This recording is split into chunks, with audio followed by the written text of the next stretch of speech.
Namo Bhagavate Vasudevaya. Om Namo Bhagavate Vasudevaya. Okay, let us do some reading from Ramayana. We are on the Yuddha kanda at the moment. Let's read a few pages today. So the battle is going on at the moment. And let's continue. Suddenly Sugriv jumped up and snatched the bow from Kumba's hand, breaking it in half. Then quickly jumping down from the chariot, Sugriv said, "O Kumba, you have certainly exhibited great prowess on the battlefield today. Your father was naturally endowed with great power, whereas Ravana achieved superior prowess from the benedictions of Lord Rama.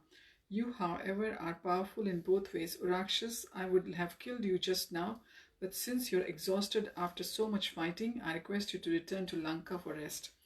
Thereafter we can fight more under fairer conditions." Kumbh appreciated Sugriv's noble words, but without accepting the offer, suddenly grabbed the monkey king in his strong arms. As the two wrestled, the earth began sinking from the immense pressure upon it. Finally, Sugriv lifted Kumbh up and threw him into the ocean, causing waves as high as mountains to swell up in all directions. Kumbh, however, sprang back onto the hand and rushed at Sugriv, then threw him to the ground and began beating him in the chest with his fists. Although his armor was smashed and blood gushed from his wounds, Sugriv clenched his powerful fist and pounded Kumbha's chest with all his might. The son of Kumbhakaran was crushed by Sugriv's blows, and he fell to the ground mortally wounded.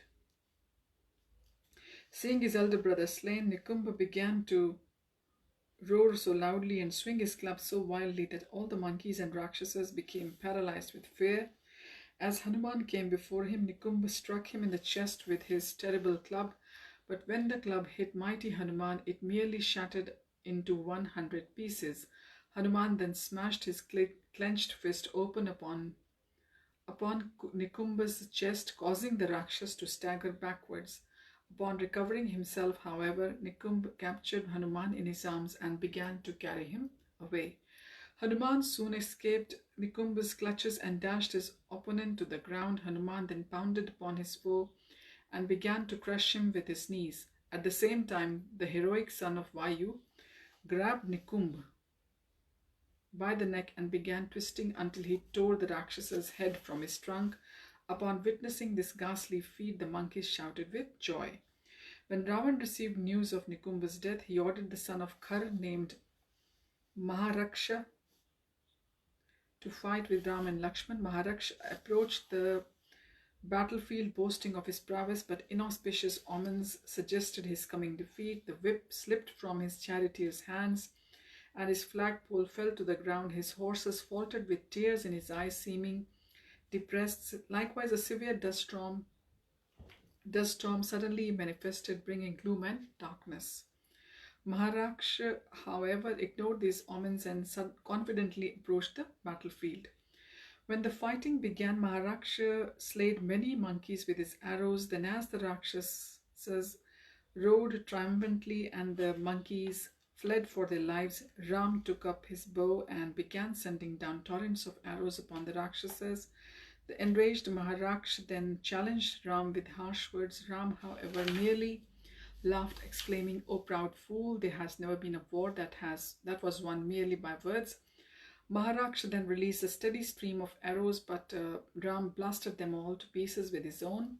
Then, coming to close quarters, the two fought furiously as demigods assembled overhead to witness the spectacular duel. Although Ram and Maharaksha deeply wounded each other, their strength seemed to only increase.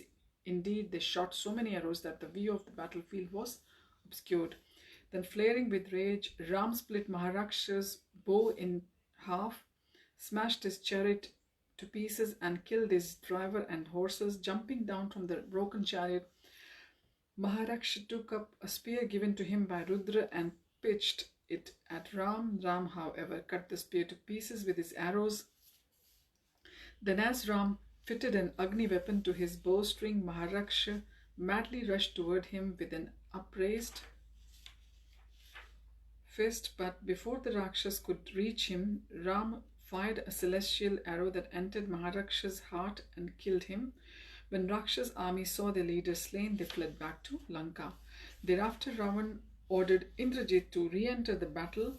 The prince again went to his sacrificial altar, pouring libations of ghee on the fire so as to increase his potency unlimitedly. Indrajit took another goat by neck and threw it in the fire as an offering. As before, Agni personally came before him to accept the offering, and the fire blazed up brightly. Indrajit then mounted his chariot, protecting it and all his weapons with the potency of Lord Brahma. Shortly thereafter, Indrajit began showering his arrows upon Ram and Lakshman from his invisible position in the sky. The sons of Dashrath tried to attack Indrajit with celestial weapons, but none could touch the powerful son of Ravan. Then, using his mystic power, Indrajit made everything dark and assailed Ram and Lakshman with a barrage of arrows, severely wounding them. Firing toward the direction of the arrows that rained down, Ram struck Indrajit, but the Rakshas hero appeared undaunted. Finally, Lakshman became frustrated by their seeming helplessness and declared, "I will now invoke the Brahmastra and thereby destroy all the Rakshas once and for all." Ram said, "My dear brother, while fighting with one enemy, it is not proper to kill others who are not taking part in the battle. I am also very eager to put an end to this powerful Rakshas, but have patience and let us discharge more of our celestial weapons at him." Indrajit could then understand that Ram intended to finish him off quickly, so he retreated hastily to Lanka. Soon afterwards, he set out again for the battlefield. This time, he chose to remain invisible, accompanied by an illusory Sita. Seeing Indrajit before them, all the monkeys, headed by Hanuman, rushed forward to attack. However, when they saw Sita also seated upon the chariot, they became extremely depressed. The monkeys looked on helplessly. Indrajit drew his sword and grabbed Sita by the hair. The illusory Sita cried, "Ram, Ram," and Indrajit punched her with his fist. Feeling unbearable agony, Hanuman shouted, "You are the most abominable of all Rakshasas. I promise that you will soon be punished in the hell reserved for the killers of women." Saying this, he rushed at Indrajit, followed by many monkeys. However, Rakshas repelled them with his arrows. Indrajit declared, "Watch me now as I kill Sita. A person who desires to win a war must be willing to give pain to the enemy." At that, Indrajit took his sword and violently slashed the illusory Sita's body diagonally, causing her to fall immediately to the ground in a pool of blood. Indrajit then taunted Hanuman, saying, "Sita is not dead, proving all your endeavors to rescue her a useless waste of energy." He then let a loud roar, causing the monkeys to scatter. Hanuman chastised the fleeing monkeys for being cowards. Then the army rallied, and Hanuman began to massacre Rakshasas with vengeance. From a great distance, Hanuman hurled a huge rock at Indrajit's chariot. The Rakshas quickly maneuvered to avoid the rock, and when it landed, it crushed many Rakshas soldiers, split the ground, and entered the bowels of the earth. Hanuman continued to slaughter many Rakshas while Indrajit attempted to check him with a storm of arrows. After some time, Hanuman thought, "Since Sita has been killed, it would be best for the monkey army to retreat so that I can report to Ram and receive his instructions." When Hanuman and monkeys left the battle scene, Indrajit went to the sanctuary named Nikumbhila to make offerings to the sacrificial fire for the Rakshasas. From a distant place, Ram could see how the monkeys were fiercely fighting with Indrajit and sent Jambavan to aid them.